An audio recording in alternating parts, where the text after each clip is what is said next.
वालेकुम, मैं अहमद खान। तुसीं वेंदे पे यूट्यूब चैनल बाबू बलोच। तो की हाल चाल है मेरी यूआईटी फैमिली का। तो अज तुहानू एक नवा करता विखावन वाले आ। कोई बंदा स्किप ना करे, सारी वीडियो मुकम्मल वेखे। मज़ा ना आवे तो पैसे वापस, ठीक है ना।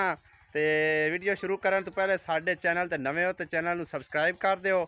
तो शुरू करने वीडियो चंगी लगे तो लाइक जरूर करो, कमेंट जरूर दस दिया। तो शुरू करने वीडियो। लो जी, तुसीं वेख रहे हो ते की कारनामे ने पाकिस्तानी भाइयों के। चेक करो जी, मज़ा ना आवे तो पैसे वापस। कितनी स्पीड है माशाल्लाह, टोका चल रहा, ब्रेक लग गई जी। वेखो जी,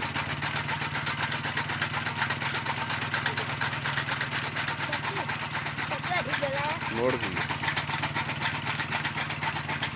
जिस तरह मर्जी मोट लाई जाओ जी, बड़ी स्पीड नाल चलेगा। इन्नी स्पीड नहीं होती किसी इंजन की मेरे हिसाब किताब है जिन्नी मोटरसाइकिल से।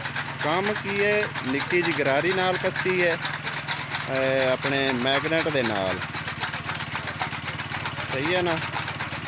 रस्सी है, किन्नी लाम दे विच चल रहा टोका जी। तो स्पीड नाल जिन्नी मर्जी स्पीड मार लो। जिस बंदे नूं चंगी लगे वीडियो लाइक कर दे ते दोस्तों भी शेयर कर दे, क्योंकि इहदे च बड़े बंदे का फायदा हो सकता है। देख सकते हो भाई, स्पीड है चल रही है मशीन।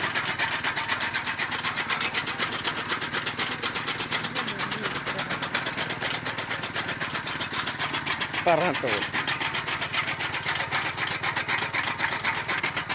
लो जी, आखिरी मोटाई लग चली है। पट्ठे कुतरे गए साडे, ना बिजली की लोड़ ना ही कोई दिक्कत। मोटरसाइकिल होवे ते मौजा ही मौजा, भावें 50 डंगर के पट्ठे कुतरे होण, सिर्फ और सिर्फ अद्धा लीटर पेट्रोल चाहिए होंदा। इन्हां जानवरों वास्ते सिर्फ कुतरे ने। लो जी, आ तफसील नाल वेख सकते हो भाई जी। ये छोटी जी पुली है, मैगनेट के उत्ते कस्सी है पाई और काबले नाल। ते अंदाज़ा ला सको कि कितनी दूर तक टोका खलोता है। अच्छा जी, जेड़े बंदे नूं टैक्नीकी चाहिए होवे, मैं थल्ले डिस्क्रिप्शन नंबर दे देसां ते तुसी उस नंबर ते रबता करके जिस भाई नूं भी इस साइंस तो फायदा उठाना होवे वो रबता कर सकता है। उन्होंने तफसील नाल दस्या जासी। ठीक हो गया। यह साड़ी तकनीकी आई। वीडियो चंगी लगे तो वीडियो लाइक करना है। जो चैनल ते भाई साहब नवे हो तो चैनल ज़रूर सबसक्राइब करना है। तो अगे ज़रूर शेयर कर देनी वीडियो, ताकि कोई भाई इस तो फायदा उठा सके।